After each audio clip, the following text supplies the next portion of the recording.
Framing your work experience. Your work experience section for your CV is where you show your professional track record. It needs to be accurate, highlight your achievements, and include relevant talking points that prove that you're the right person for the role. Keep in mind that your CV should always be in chronological order, and be sure to keep it brief.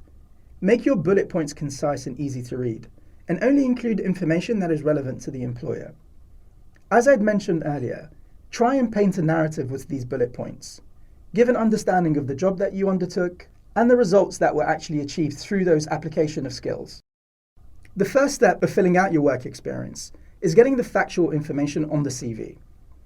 For every organisation that you have worked for, be sure to include the official name, the location, the employment dates and job title. And avoid using acronyms in this section. Not everybody will understand it. Pair your responsibility with a key impact using numbers to measure your success. This will give the interviewer or the recruiter that's looking at your CV great insight into what you were able to achieve as part of that role. Instead of writing, responsible for taking inventory and ordering office supplies, think about how you could reword that to maybe something like this. Developed a new inventory process, reducing quarterly supply costs by a certain percentage.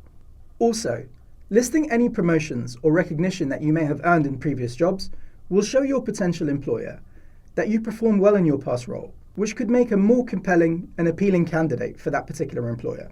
You can include your rewards and recognitions in past experience section, or have a separate section for them. These accomplishments show that you can excel in your field of work. It's critical in this section that you frame your experience in detail, showcasing your work skills and professional skills, i.e. things like commercial awareness, working as part of a team, and collaborating. However, you should also use this section to showcase your technical skills. Technical skills are skills or knowledge that are directly related to the job that you're doing or the job that you're seeking. For instance, if you used Excel extensively as part of your administration job or Adobe Illustrator as part of your digital marketing job, then mention this. Instead of saying something like designed social media post, you can think about framing that particular example or that particular bullet point like this. Worked with senior management to plan social media strategy, designed social media content using Adobe Illustrator, and reviewed analytics in order to optimize post scheduling, which resulted in an X amount of increase in engagement. This bullet point, or framing your experience in such a way, paints a narrative around what you actually did as part of that role. And it showcases the following skills in just that particular comment. So it showcases things like your senior management engagement, which would be critical to a job that you're doing. It also showcases your strong analytical and reporting skills, as you've reviewed analytics and actually made decisions based on the results that you reviewed.